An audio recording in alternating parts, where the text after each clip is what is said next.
First class for one what up? Raw vlog number, what are we, 25, 24? I don't know. But what I do know is that raw vlogs are recorded live in front of a steering wheel on my way to getting my Friday morning coffee. They are delivered straight from the camera to you, unedited and raw. We've got channel news, we've got point of curiosity, point of gratitude, and then our subject matter, which today is why you should stop mountain biking sometimes. If you're unfamiliar with the channel, I'm Alan. This is the MTB ALAN channel.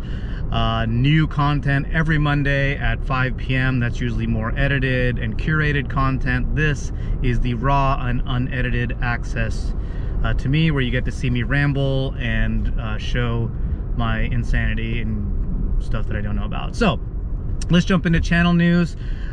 This Sunday, the Path Bike Shop is having a demo day at their Live Oak Canyon store. The cool thing about this demo is they're gonna have a ton of bikes down there. That's cool. The really cool thing is that Aaron Gwin is gonna be there, which is awesome. So you'll get to ride with Aaron Gwin if you want to on the luge. But the super cool thing is there will apparently be an opportunity at 1 p.m. at the demo to enjoy the musical stylings of Aaron Gwin. I don't know if you've ever listened to any interviews with him, but I know at some point he was talking about the fact that he takes voice lessons and that he's into that, and I'm really curious. I'm hoping, I'm still firming things up, but I'm really hoping I can be down there for that demo day and maybe do some filming and at least get to experience the musical genius of Aaron Gwin. That's pretty rad. In other channel news, I recently was at the Fontana Southridge DH Race last weekend, filmed a whole bunch of that stuff. This Monday we should be getting a video, you should be getting a video from me on that, a bunch of raw cuts of you rad people coming down the mountain, men and women doing some gnarly stuff. So that's coming up. All right, now we are moving on to the point of curiosity. This is the segment where you get to see just how much of a mountain bike noob I am, and you get the opportunity to drop some knowledge bombs on me in the comment section. So like I said, I was just at the Fontana Southridge Race, and when I was looking at the results from that race, I noticed that that was the 28th annual Southridge Challenge DH Race. 28 years. What's crazy to me is that like something like that can have been going on for a really long time. And I guess what I'm trying to get to is, if I'm curious about that race, like who started it, like how can that have been going on since the 80s?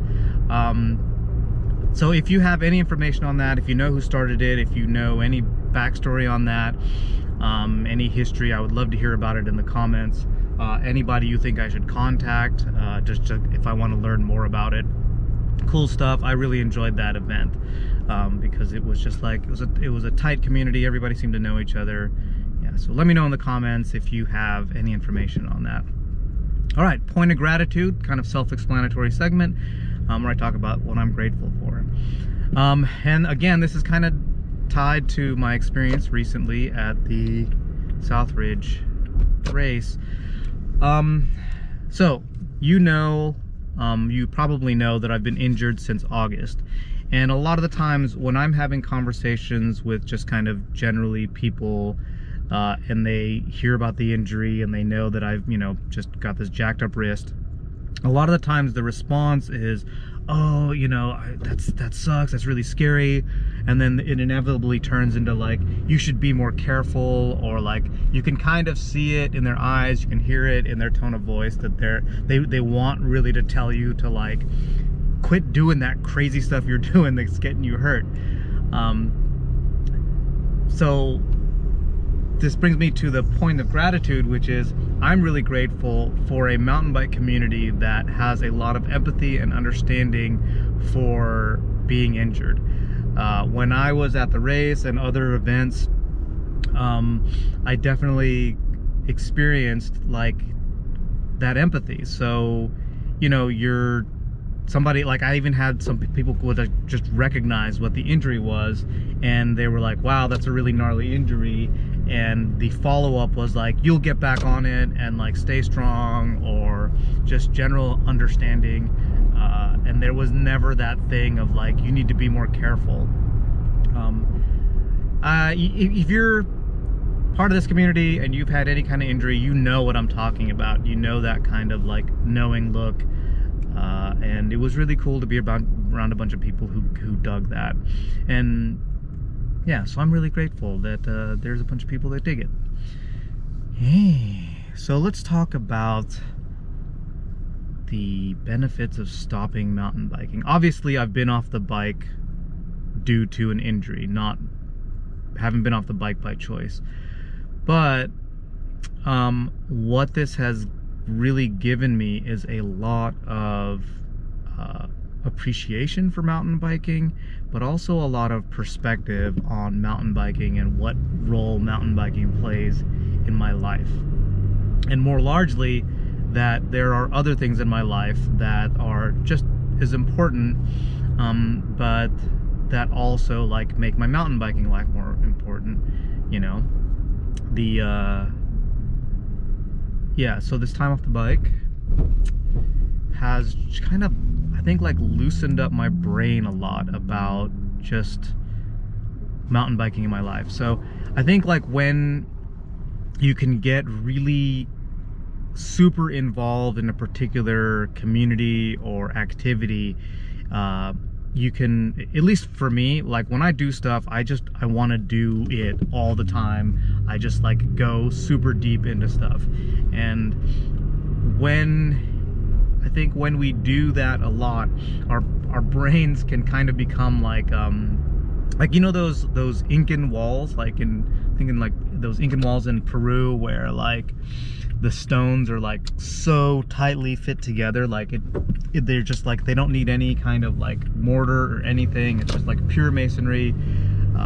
There's something really aesthetically appealing about that. It's like, it's pretty rad that like you can make these pieces fit together so tightly that they just like hold up and they're solid and they're awesome. Something really appealing about that.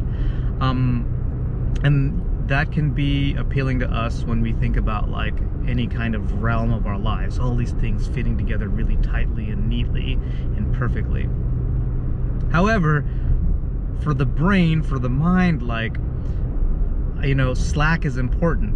Having, you know, so I guess what I'm saying is when you're getting really into something like I can do, these things can start fitting together really tightly, and you can start, you know, it makes it hard to become creative. It's kind of like riding the same trail all the time, going to the same trail system, or riding the same loop all the time. It's really easy that like you're gonna ride the trail the same way all the time. You're gonna always hit that one rock and get a little air on it. You're gonna hit that berm in that one place, and you're gonna pump out of it a certain way.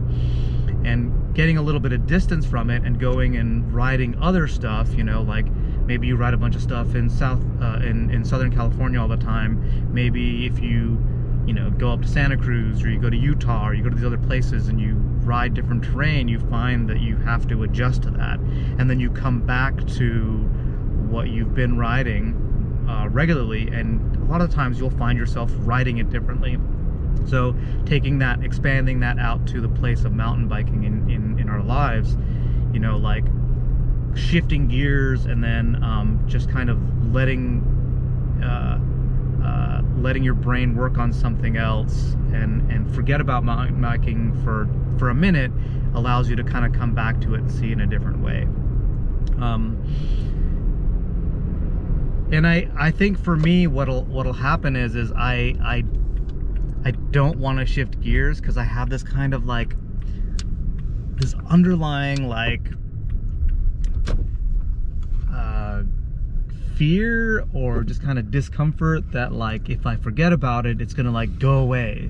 You know, it's like if I don't think about it all the time, or I don't have some part of my brain working on it, I'm gonna like lose it. I'm gonna somehow lose mountain biking in my life. I don't know what that is. I don't know if you experience that, but that happens to me.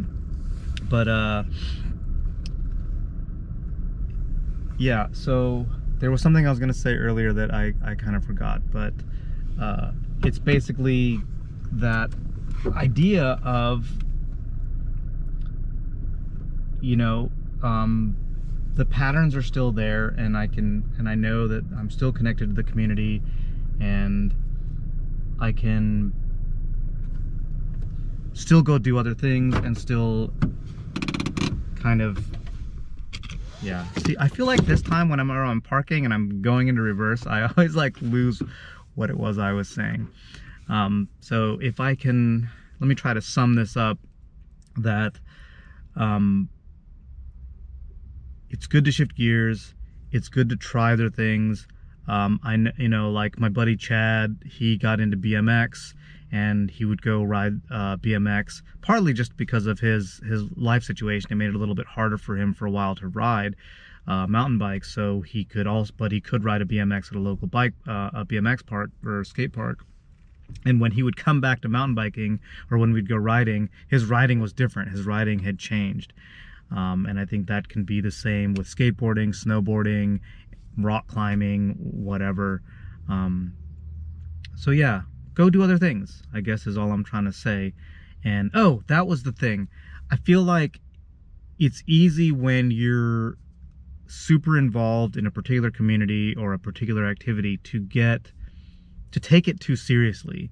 And we can find ourselves getting pent up about, you know, the way other riders are behaving on the trail, or even like about certain gear that people are using, or different segments of trail bike or dirt bikes on the dirt, you know, whether that's cyclocross or XC or whatever. It can make us a little too serious about it. And I think like getting perspective and seeing how mountain biking fits into your larger life makes it so that like you can be less bothered by that. So just generally makes you happier on the trail. And that's really what I'm trying to get to, is like, this is how you're happier on the trail. You're happier mountain biking by not mountain biking. All right, so if you dug this video, hit that like button. If you want to get more content from the MTB ALAN channel, new videos every Monday at 5 p.m. Hit that subscribe button. I hope you dug it.